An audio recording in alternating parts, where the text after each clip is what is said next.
Salut tout le monde. Ceci est la chaîne Encyclopédie.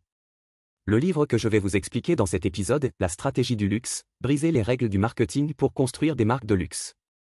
Ce livre parle principalement de la manière dont les produits de luxe rapportent de l'argent. Quelle est la rentabilité de l'industrie du luxe? Dans la Hurin Rich List 2021, 2 entrepreneurs de l'industrie du luxe sont entrés dans le top 10.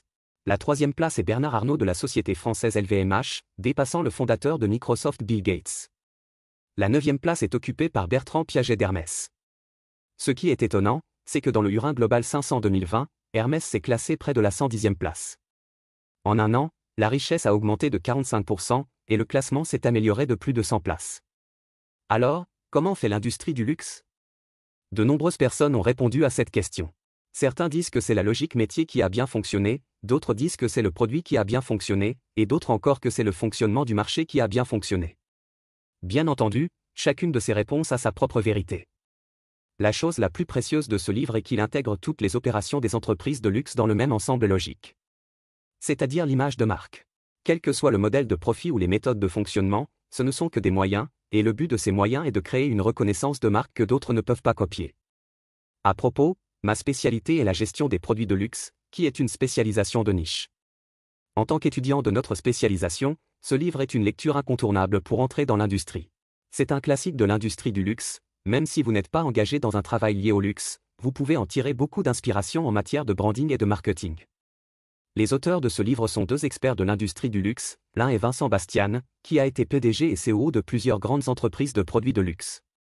Il a également amené à lui seul élevé sur le marché international, et même le président français l'a invité à créer l'image de marque du Louvre. L'autre est le Dr Jean-Noël Capfer, un éminent chercheur dans la recherche universitaire sur le luxe et conseiller stratégique auprès de grandes marques. Nous suivrons les 2 auteurs pour explorer l'histoire intérieure de l'industrie du luxe. Ensuite, divisé en 3 parties, nous vous rapprocherons des produits de luxe et découvrirons les histoires derrière les marques de luxe. Dans la première partie, voyons ce qu'est exactement un produit de luxe. Dans la deuxième partie, regardons de plus près comment les marques de luxe gagnent de l'argent.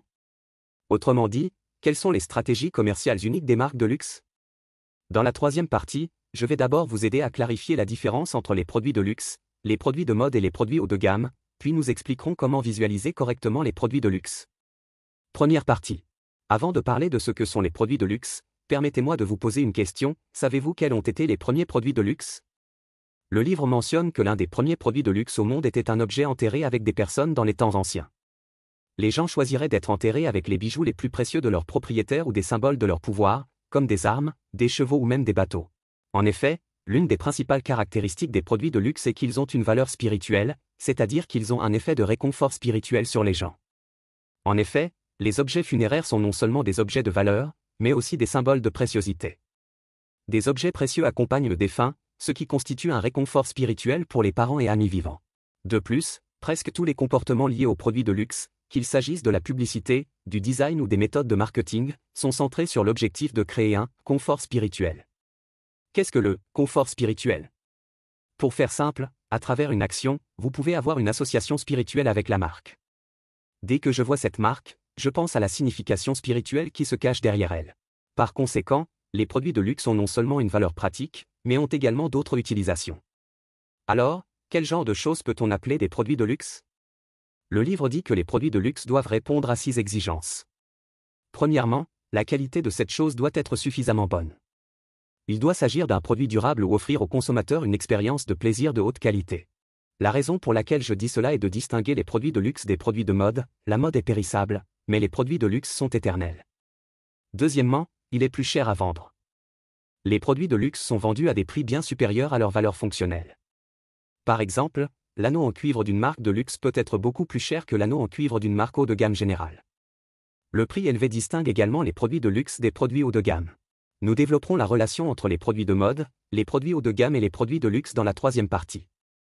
Troisièmement, outre les bons produits, les marques de luxe doivent également fournir des services humanisés. En outre, les produits de luxe ne sont pas seulement un objet, mais peuvent devenir une expérience complète et globale à travers les services. Quatrièmement, les produits de luxe doivent permettre aux consommateurs de se sentir uniques. Cinquièmement, les produits de luxe ne devraient pas être disponibles autant que vous le souhaiteriez, mais devraient être délibérément vendus en quantité limitée et dans des zones limitées. Sixièmement, il doit y avoir un grand esprit de marque derrière les produits de luxe. Ici, nous nous concentrons sur les 4e à 6e points. Tout d'abord, examinons comment les produits de luxe permettent aux consommateurs de se sentir spéciaux. Laissez-moi d'abord vous parler d'une chose intéressante, c'est la publicité pour les produits de luxe. Avez-vous remarqué que la publicité pour les produits de luxe est un peu différente? La plupart des publicités décrivent le produit le mieux possible. Cependant, les publicités pour les produits de luxe révèlent très peu d'informations sur les produits. Par exemple, la célèbre marque de luxe française, Dior, a publié une vidéo publicitaire. L'image est la suivante, sur fond de terrain de sport grec antique, les mannequins dansent ou marchent avec désinvolture, et tout le processus est ainsi. De plus, dans la vidéo, les scènes les plus photographiées ne sont même pas les modèles, mais le ciel et le terrain de sport en arrière-plan. Il n'y a quasiment aucun gros plan des produits tout au long de la vidéo. Il faut attendre la fin de la vidéo que les 4 lettres DIOR de la marque Dior apparaissent pendant 2 secondes. Rien que ces 2 secondes, sans parler de stimuler le désir d'acheter, le public peut même ne pas être sûr de ce qui est vendu. En parlant de ça, on peut y penser, Dior a dépensé tellement d'argent pour une publicité sans présenter le produit ni le vendre. Que veut-il véhiculer? Le responsable de la marque a déclaré ceci, cette publicité met l'accent sur un esprit. Le créateur a associé la jupe de style grec ancien à des baskets. Les plis amples de la jupe sont censés transmettre l'attitude selon laquelle les femmes peuvent être libres et décontractées, mais aussi puissantes en même temps. Le stade en arrière-plan et les éléments sportifs sur les modèles sont parce qu'ils correspondent à l'esprit de liberté que chérit le créateur.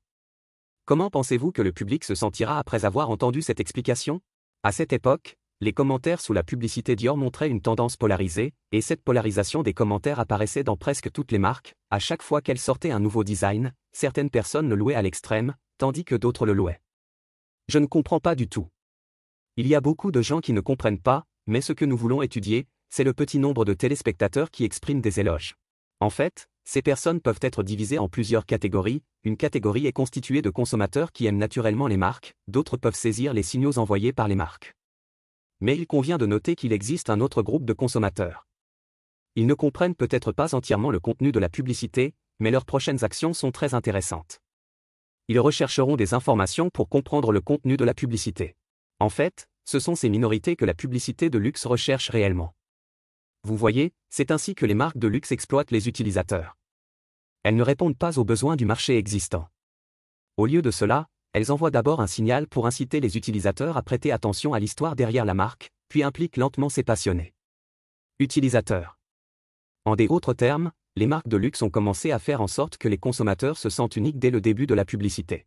C'est pourquoi les marques de luxe se font remarquer et ne veulent pas que tout le monde comprenne l'esprit qui se cache derrière la marque, car elles veulent seulement toucher un petit nombre d'utilisateurs cibles et inciter ces minorités à payer pour des produits de luxe. Résumons les pièges des marques de luxe. Elles convertissent d'abord la valeur de la marque en histoire, puis utilisent ces histoires pour sélectionner un petit nombre de clients, puis continuent de guider ces clients pour qu'ils continuent à aimer et à reconnaître la marque. Cette routine est en fait la fameuse méthode anti-marketing dans le domaine des produits de luxe.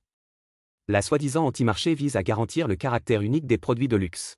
Les marques de luxe ne s'adressent pas aux consommateurs et resteront activement à l'écart des consommateurs qui ne sont pas enthousiasmés par la marque.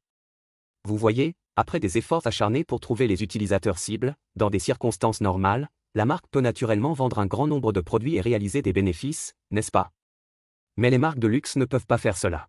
Nous venons de dire que les marques de luxe ont besoin d'un marketing anti-marché, elles refusent de fournir des produits en quantité suffisante, mais vendent leurs produits en quantité volontairement limitée et dans des zones limitées. Pourquoi est-ce? Certains diront qu'il s'agit là d'un marketing de la faim, destiné à aiguiser l'appétit des consommateurs. En fait, ce n'est pas le cas. Selon le livre, les marques de luxe doivent sortir des produits en quantité limitée. L'une des plus grandes contradictions des produits de luxe eux-mêmes est qu'ils exigent qu'ils soient à la mode tout en restant intemporels. Qu'est-ce que la mode? La mode est populaire et disparaît facilement. Les produits de luxe ne peuvent pas rester intemporels et devenir des classiques s'ils continuent à suivre les tendances. Alors comment équilibrer ces deux points? Les marques de luxe décident de lancer des produits en édition limitée et spéciale. Il y a 2 raisons à cela. Premièrement, la commercialisation de certains produits en quantité limitée peut mettre en valeur la valeur des produits en édition spéciale. Deuxièmement, comme nous l'avons déjà dit, les produits de luxe doivent également être à la mode, de sorte que les marques doivent lancer des produits populaires au bon moment. La tendance disparaît et la marque ne vend plus le produit. En raison de la durée limitée, ces produits n'affecteront pas la valeur fondamentale de la marque. Vous voyez, les produits de luxe consacrent également beaucoup d'efforts à entretenir leur mythe de marque. Cependant, quel que soit le positionnement, les produits de luxe restent après tout des marchandises. Nous savons tous que les clients passent avant tout. Mais de nombreux produits de luxe ne semblent pas être ainsi, ils sont quelque peu distants. Alors d'où vient cette confiance? Ce qui est encore plus étrange, c'est pourquoi les consommateurs croient-ils cela? Cela nous amène à une autre caractéristique des produits de luxe, à savoir que les produits de luxe doivent être bénis par eux, même à travers l'histoire. Il doit y avoir un grand esprit de marque derrière le produit. Pour les produits de luxe, l'histoire de la marque doit être liée à un certain événement historique, augmentant ainsi la profondeur culturelle de la marque. Cela peut paraître un peu abstrait, alors laissez-moi vous montrer quelques exemples. Regardons d'abord la célèbre marque de luxe française, Chanel. Vous avez peut-être entendu parler de la petite robe noire, l'une des créations les plus classiques de Chanel. Mais vous savez quoi, au départ, c'était un design un peu subversif. Car la petite robe noire n'est pas seulement noire, mais la silhouette générale est ample et linéaire. Vous savez, le noir est la couleur des vêtements de deuil occidentaux. De plus, à l'époque de la naissance de la petite robe noire, les femmes européennes conservaient encore l'esthétique traditionnelle, c'est-à-dire qu'elles utilisaient des vêtements compliqués pour ressembler à des seins élargis, une taille fine et des fesses rebondies. Cependant, Madame Chanel, la fondatrice de la marque, le portait effectivement pour assister à des événements sociaux de la haute société. Vous pouvez imaginer à quel point cela a suscité une controverse à l'époque. Cependant, au milieu de la controverse, un nouveau style de vêtements pour femmes est né. Au Moyen Âge, les femmes étaient emprisonnées dans une esthétique uniforme et rigide. La petite robe noire de Chanel tentait de briser cette situation et de véhiculer une nouvelle esthétique. Il est intéressant de noter que l'expression « petite robe noire » a ensuite été incluse dans le dictionnaire Oxford. Le thème spirituel de Chanel est la libération féminine. Bientôt, un autre produit phare d'une autre marque de luxe est également apparu en France. Il s'agit de YSL, un costume personnalisé créé par Saint Laurent spécifiquement pour les femmes, appelé « costume de smoking ». Le concept est l'égalité entre les hommes et les femmes. Que se passe-t-il? À cette époque, les hommes de la classe supérieure enlevaient leur smoking pour fumer ensemble après avoir assisté à des dîners haut de gamme, mais ils constataient que leurs vêtements étaient souvent tachés de suie et d'odeur, ce qui les rendait disgracieux. En conséquence, ce type de vêtements appelé vêtements de fumage est apparu, qui n'est pas facile à absorber les odeurs et les taches de suie. À cette époque, tout le monde pensait que seuls les hommes pouvaient participer à de telles occasions et que seuls les hommes pouvaient porter de tels vêtements. Yves Saint Laurent a créé pour la première fois des vêtements de fumeurs pour les femmes, ce qui signifie qu'il ne s'agit pas seulement, dans une certaine mesure, d'un vêtement, mais aussi d'un signal indiquant que les femmes peuvent faire tout ce que les hommes peuvent faire. À la suite de ces deux marques françaises, une marque italienne, Armani, a lancé un costume pour femmes appelé « Power Sui » en chinois. Il s'agit d'un costume avec des épaules rembourrées et qui semble très large. Avant cela, le genre et le style étaient liés, les vêtements pour hommes étant amplés, les vêtements pour femmes étant minces. Mais l'émergence des combinaisons de pouvoir a modifié la définition de la masculinité et de la féminité et effacé les frontières du genre. Vous voyez, de la libération des femmes à l'égalité des sexes, en passant par la rupture de l'échelle des sexes, les produits de luxe sont aussi dans une certaine mesure le miroir de l'évolution historique. La petite robe noire ordinaire que nous voyons aujourd'hui, le costume que tout le monde porte, était à l'époque une innovation quelque peu subversive. À cette époque, ces objets apparaissaient sur le corps des gens avec les attributs et l'esprit qui les sous-tendaient, et ces marques de luxe sont également arrivées au présent avec ces histoires et cet esprit. Vincent, l'un des auteurs de ce livre, a déclaré que les produits de luxe sont un rêve et une valeur partagée, dont l'esprit transcende absolument la valeur pratique. Par conséquent, les produits de luxe ne sont pas seulement un luxe en termes de prix, mais, plus important encore, un luxe au niveau spirituel. Avec cet esprit précieux, la marque a la confiance nécessaire pour garder la tête haute et aller de l'avant pendant des centaines d'années. Pour citer le livre, les marques de luxe doivent avoir un héritage et être liées à des connotations culturelles. Bien entendu, le récit à lui seul est loin de constituer un modèle économique. Par conséquent, nous devons ensuite répondre à une autre question. C'est-à-dire comment les marques de luxe transforment leur soi-disant valeur spirituelle en prix en argent réel. La seconde partie. Le livre parle beaucoup du modèle économique des produits de luxe. Ici, je voudrais vous présenter le modèle le plus utilisé, appelé modèle pyramidal. Pour faire simple, vous pouvez considérer tous les produits d'une marque comme une pyramide. Les produits en bas de la tour sont bon marché et beaucoup de gens les achètent. Bien qu'il s'agisse de modèles ordinaires, ils peuvent rapporter de l'argent et l'argent gagné peut être utilisé pour soutenir les produits en haut de la tour. Même si les produits phares sont chers, ils peuvent parfaitement incarner l'esprit de la marque et permettre à la marque de conserver son écrin de luxe. Bien que le marché et les intérêts rendent inévitable le choix d'un grand nombre de marques de ce modèle, ces problèmes sont également évidents. Les produits situés au bas de la tour affaibliront la valeur fondamentale de la marque. Pour parler franchement, si une marque de luxe sort soudainement des modèles ordinaires bon marché, cela affaiblira inévitablement son image de luxe originale. Alors, comment maintenir cet équilibre délicat? Prenons l'exemple de la marque italienne Armani pour voir comment elle construit cette pyramide. Armani est une ancienne marque. En 2005, Armani possédait une série de marques, bon marché et cher, qui se vendaient toutes bien. Le groupe Armani a ainsi connu un grand succès international en termes de popularité et de rentabilité. Mais le problème est que Armani n'a jamais eu le produit phare de la pyramide et que le mythe de la marque a progressivement disparu. Le fondateur Giorgio Armani a également estimé que cette lacune constituerait une menace à long terme pour la marque. Malgré les difficultés du secteur de la haute couture, il a néanmoins décidé de créer un atelier de haute couture à Paris. Lorsqu'il s'agit de mode haut de gamme, même si cela semble haut de gamme, il est en réalité très difficile de réaliser des bénéfices. Bien que ces vêtements coûtent des dizaines de milliers de dollars, leur production nécessite un grand nombre de travailleurs et prend au moins un quart. Le salaire mensuel d'un ouvrier s'élève à plusieurs milliers d'euros, sans compter les autres investissements comme le marketing de la marque et la gestion du magasin. Par conséquent, la mode haut de gamme est en réalité une activité avec très peu de bénéfices, voire de remises. Mais comme nous l'avons dit, les marques de luxe doivent maintenir un équilibre à tout moment. Elles doivent gagner de l'argent, mais elles ne peuvent pas simplement gagner de l'argent. Tout en gagnant de l'argent, elles doivent également maintenir la valeur de la marque. Armani doit donc reprendre la patate chaude de la haute couture et accroître la valeur de sa marque. Dans le même temps, elle réduira également ses gammes de produits pour donner plus de visibilité à cette marque principale. Bien entendu, ce processus n'est pas facile. À court terme, les bénéfices vont certainement chuter. Mais à long terme, l'image de la marque deviendra de plus en plus distincte. Armani y a mis une grande détermination. Même en 2020, lorsque l'épidémie de Covid-19 a balayé le monde et que l'industrie des biens de consommation a été confrontée à un impact énorme, Armani a toujours résisté et n'a pas vendu de produits abordables au bas de la pyramide, mais a insisté sur sa stratégie précédente de réduction des lignes de marque. Parce que le groupe sait que la valeur de la marque est la plus importante. Enfin, au premier semestre de l'exercice 2021, les ventes totales du groupe Armani ont augmenté de 34% par rapport à l'année précédente. Vous voyez, une marque de luxe apparemment glamour est en réalité malheureuse. De l'empire des lignes de production de marque à la réduction des lignes de marque et à la mise en œuvre de restructuration, la rentabilité du groupe Armani a connu des hauts et des bas. Mais chaque fois que le modèle économique d'une marque affaiblit sa valeur, même s'il est rentable, le groupe doit procéder à des ajustements. Ce sont les règles du jeu que les marques de luxe doivent respecter. Ce genre d'histoire s'est produit plus d'une fois, permettez-moi de partager avec vous un autre incident récent. Je parle de la marque Balenciaga. Aujourd'hui, Balenciaga est un représentant de la jeunesse et de la mode, ses t-shirts tendance et ses chaussures de papa, qui sont des baskets à semelles épaisses, ont attiré suffisamment d'attention et de trafic auprès du public. Mais peu de temps après que le public ait apprécié le plaisir apporté par la popularité, il a commencé à avoir des doutes. Vous savez, la marque Balenciaga a été fondée en 1919 et son principal thème de marque a toujours été l'élégance et non la mode. Cela signifie que si d'autres marques proposent des articles plus populaires, Balenciaga deviendra obsolète. Ainsi, après 53 ans, Balenciaga est revenu au stade avancé de la personnalisation après avoir créé le phénomène des style show et doit remettre en place le sommet de la pyramide qu'il a coupé de ses propres mains. Par conséquent, quelle que soit la rentabilité d'une marque de luxe, une fois sa valeur disparue, les consommateurs la quitteront un jour. Bon, ceci dit, c'est tout pour la deuxième partie. Résumons le modèle pyramidal, les marques de luxe utilisent l'argent qu'elles gagnent en vendant des produits à bas prix en bas de la tour pour soutenir des produits mythiques en haut afin de maintenir la valeur de la marque. Alors, qu'est-ce qu'une bonne stratégie de marque exactement?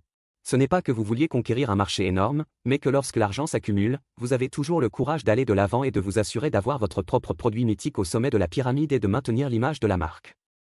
La troisième partie. Nous avons fini de parler de la définition fondamentale et du modèle commercial des produits de luxe et avons également écouté de nombreuses histoires de marques. Ensuite, clarifions d'abord la différence entre deux ensembles de concepts faciles à confondre, à savoir les produits de luxe, les produits de mode et les produits haut de gamme. Parlons ensuite de la manière dont les produits de luxe doivent être perçus correctement. Examinons d'abord la première paire de concepts qui se confondent facilement, les produits de luxe et les articles de mode. Examinons d'abord la relation entre les deux d'un point de vue historique. Avant le 19e siècle, la mode appartenait encore au monde du luxe, car seule la classe aisée pouvait s'offrir la mode, et les produits de mode étaient égaux aux produits de luxe.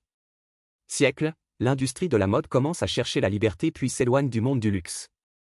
Les deux produits se sont donc séparés très tôt. En outre, en termes de nature des produits, la plus grande différence entre les deux est que les produits de luxe peuvent contribuer à la stratification sociale, alors que les produits de mode n'ont pas cette fonction.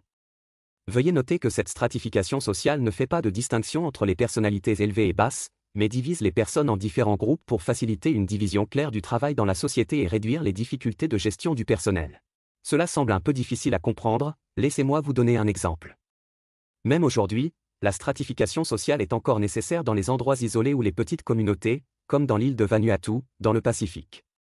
La stratification sociale de ce type de communauté est très simple, il y a un leader, et le reste du peuple est constitué par les masses, et les masses obéissent aux ordres du leader. Alors la question est, avec autant de monde, comment pouvons-nous savoir qui est le leader en un coup d'œil? La réponse est, miser sur les produits de luxe. Le chef portera des bijoux, car les bijoux sont une ressource rare dans cet environnement, donc quand tout le monde verra une personne porter des bijoux, il saura qu'elle a un statut social différent et qu'il est le chef de la tribu. Une fois l'identité du chef reconnue, il peut directement donner des ordres. Ceci est très efficace pour parvenir à un consensus et réduit considérablement le coût nécessaire pour expliquer « qui suis-je ». C'est le rôle des produits de luxe. Comme mentionné au début, c'est l'un des premiers produits de luxe au monde. Dans les temps anciens, les gens choisissaient également les bijoux les plus chers comme objets funéraires. Car les produits de luxe ont une signification symbolique, alors que les produits de mode n'ont évidemment pas cette fonction. Bon, résumons, les produits de luxe ont une signification sociale que les produits de mode n'ont pas. Examinons ensuite la deuxième paire de concepts qui se confondent facilement, les produits de luxe et les produits haut de gamme. Pourquoi est-il facile pour les consommateurs de confondre les deux? Il y a deux raisons principales. Premièrement, les prix des produits de luxe et des produits haut de gamme ne sont pas bon marché et les consommateurs ont tendance à ignorer les différences entre les produits eux-mêmes. Deuxièmement, une marque peut vendre à la fois des produits de luxe et des produits haut de gamme.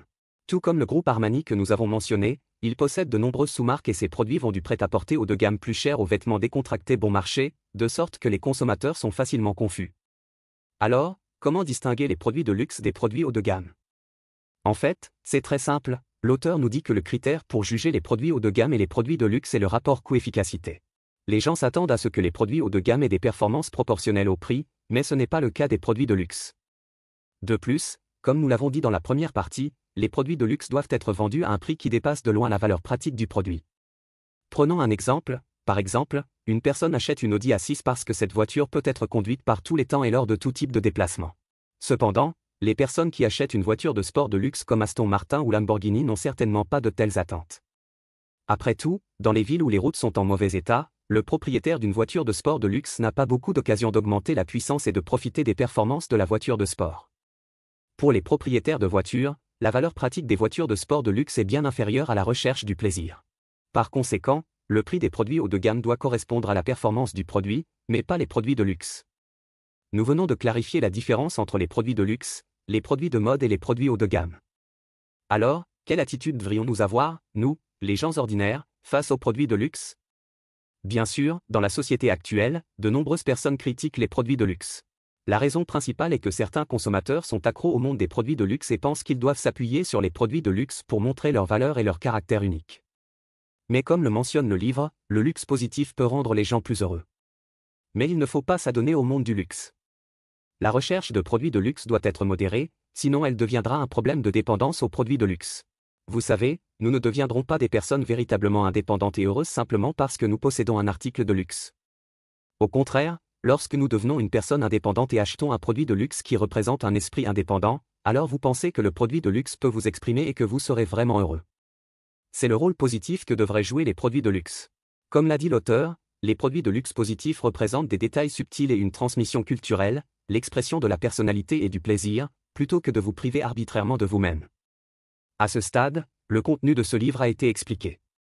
Maintenant, résumons-le.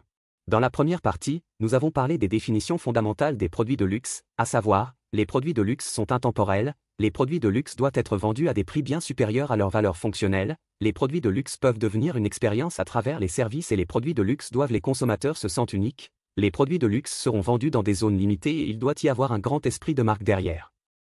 Les produits. En comprenant l'histoire et l'histoire de la marque des produits de luxe, nous savons que les produits de luxe ne sont pas seulement du luxe en termes de prix, mais, plus important encore, du luxe en esprit. Dans la deuxième partie, nous avons parlé de la stratégie commerciale des marques de luxe. Je me suis concentré sur le partage avec vous du modèle pyramidal, c'est-à-dire que les marques de luxe utilisent l'argent gagné en vendant des produits à bas prix au bas de la tour pour soutenir le mythique produit au sommet de la tour pour maintenir les paramètres de la marque. Dans la troisième partie, nous avons clarifié deux couples de concepts qui se confondent facilement, à savoir les produits de luxe et les produits de mode et les produits de luxe et les produits haut de gamme. Nous disons que les produits de mode ne peuvent pas avoir la même signification sociale que les produits de luxe.